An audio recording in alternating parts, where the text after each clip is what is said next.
पाकिस्तान ने 13 रन से West Indies को शिकस्त दिया। उसके बाद 2-1 से सीरीज भी अपने नाम कर ली और मुसलसल 7 सीरीज जीत चुका है वेस्ट इंडीज से। इस मैच में एक परेशानकुन खबर ये थी पाकिस्तान के लिए कि फखर जमान हैमस्ट्रिंग इंजरी का शिकार हो चुका है और वो बाहर हो चुका है टी20 और ओडीआई सीरीज दोनों से, बल्कि वेस्ट इंडीज के टूर से वो बाहर हो चुके। अब आगे देखा जाएगा कि फखर जमान जो है फिट हो जाएंगे एशिया कप के लिए या नहीं, क्योंकि एशिया कप भी 4-5 दिन के बाद शुरू होने वाला है। सबसे पहले दोस्तों हम पाकिस्तान वर्सेस वेस्ट इंडीज के आज के टी20 को डिस्कस करते हैं, जो कि पाकिस्तान ने 13 रन से वेस्ट इंडीज से जीता है। यहाँ पर सबसे पहले दोस्तों जो पाकिस्तान की तरफ से इनिंग्स का आगाज किया गया साहिबजादा फरहान और साइम अयूब दोनों की जानिब से।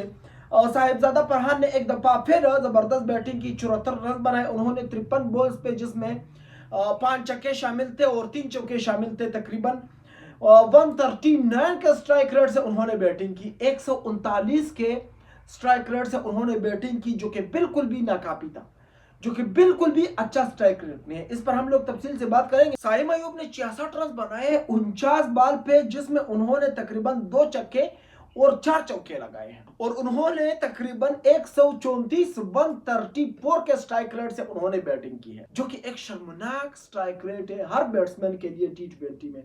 ना कि सिर्फ साइम अयूब पर मैं तनकीद कर रहा हूं, ना फिर साहिबजादा फरहान पर, मैंने किसी पर भी कोई तनकीद नहीं करनी, ना मैं किसी के साथ कोई दुश्मनी कर रहा हूं, बल्कि जो फैक्ट है वो आपके सामने रखूंगा कि आजकल टी20 में सबका स्ट्राइक रेट कैसा होना चाहिए या कैसा है या कैसे रखते हैं। आजकल तो इंग्लैंड इंडिया वाले टेस्ट मैचों में ऐसा स्ट्राइक रेट रखते हैं, ऐसे बैटिंग करते हैं। आप सबने देखा होगा कल टेस्ट में हैरी ब्रोक ने कितने बॉल पे सेंचुरी लगाई, 90 बॉल पे 111 रन बना के चले गए। अभी तक सिर्फ एक ही लड़का हसन नवाज अनबिलीवेबल बैटिंग करता है और अच्छे खासे स्ट्राइक रेट के साथ करता है। आज एक दफा फिर उन्होंने 214 के स्ट्राइक रेट से 7 बॉल पे 15 रन बनाए, जिसमें उन्होंने तकरीबन 2 शानदार लंबे लंबे छक्के भी लगाए। ये हसन नवाज सिर्फ 170 या 200 या 250 या 220 के स्ट्राइक रेट से खेल सकता है। बाकी साहिबजादा फरहान भी यही मोहम्मद रिजवान या फिर बाबर आजम वाला गियर वाला है, वो भी उसी तरह बैटिंग करता है। 50 बॉल जाया करो और 60-70 रन बनाओ। मोहम्मद रिजवान और बाबर आजम भी तो यही करते हैं। फिर फायदा क्या हुआ? इंटेंट दिखा कब रहे हैं ये लोग, कहां पे दिखाएंगे? अगर आपका ओपनिंग स्टैंड दोस्तों चलता है 138 तक, 138 पे पाकिस्तान का पहला विकेट गिरा है। अब यहां पर आपके ओवर जो है 16 हो चुके हैं, 17वां शुरू है और आपके पास कोई विकेट आपके गिरा नहीं है और 138 रन है। आपके दिमाग में समझ आ रहा? अगर यहां पर कोई और टीम होता तो तकरीबन 200 तक लगभग स्कोर होता। 16 ओवर तक आपका विकेट गिरा नहीं है और आपके पास 138 रन है, और फिर कहते हैं कि भाई हम लोगों को बुरा भला कहते हैं। और 138 रन 17वां ओवर शुरू था, उसके बाद 158 रन पे दूसरा विकेट गिरा हसन नवाज का, तब 17 ओवर 5 गेंद हो चुके थे। मतलब 5 गेंदों पे उन्होंने 30 रन बटोर दिए थे साइम अयूब और हसन नवाज ने। सिर्फ साहिबजादा फरहान ने मैच की मां बहन एक नहीं की, बल्कि साइम अयूब ने भी की। यहां पर टारगेट होना चाहिए था 230 240 रन, 250 रन, क्योंकि आपका ओपनिंग स्टार्ट चल चुका है, आपकी ओपनिंग जोड़ी चल चुकी है। अगर ओपनिंग जोड़ी आपकी चलती है तो आपके पास 260 270 रन टारगेट होना चाहिए था। आपने इंडिया के मैचेस देखे होंगे टी20 में, 240 रन से तो वो नीचे टारगेट नहीं देते अब आजकल। और नेक्स्ट आप इंडिया के मैचेस देख लिया करें, जब वो टी20 खेलते हैं, या इंग्लैंड की देख लिया करें। इसी पिच पर अभी 5 टी20 ऑस्ट्रेलिया जीत के जा चुका है, क्लीन स्वीप कर चुका है और हम एक मैच हार चुके हैं। एक और बात यहां पर सुफियान मोकिम के बारे में हम करेंगे।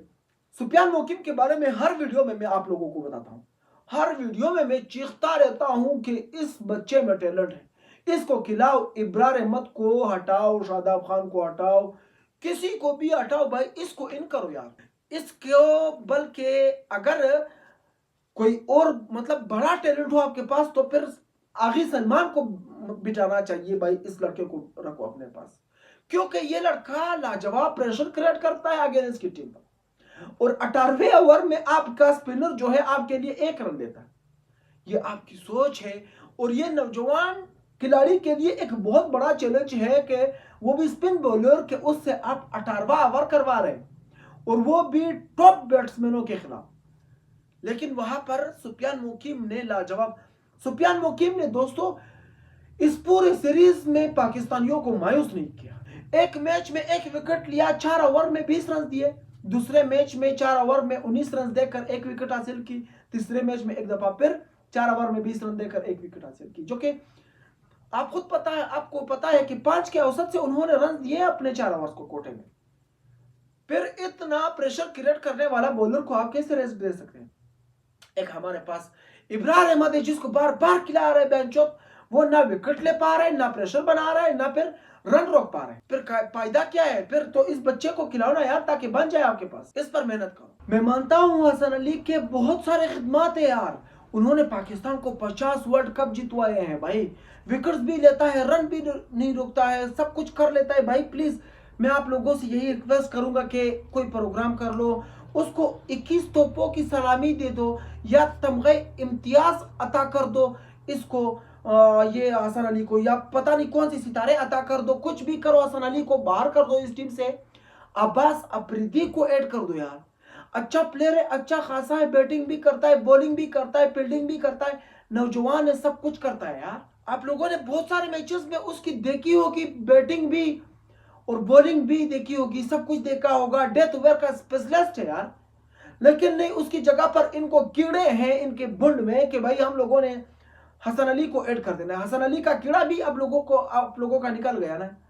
40-45 रन देता है T20 में, फिर फायदा क्या है? कोई प्रेशर भी क्रिएट नहीं करता है। और ऊपर से हमारे बैट्समैन ऐसे हैं कि 50 बॉल पे 60 रन बनाते हैं, 100 के स्ट्राइक रेट से खेलते हैं। T20 में इंटेंट का कोई नाम ही नहीं है इन चीजों में।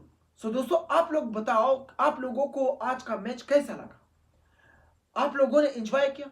मुझे बिल्कुल भी ये 190 टारगेट जो है ये मुझे सेव नहीं लगा, ये सेव टारगेट नहीं था बिल्कुल।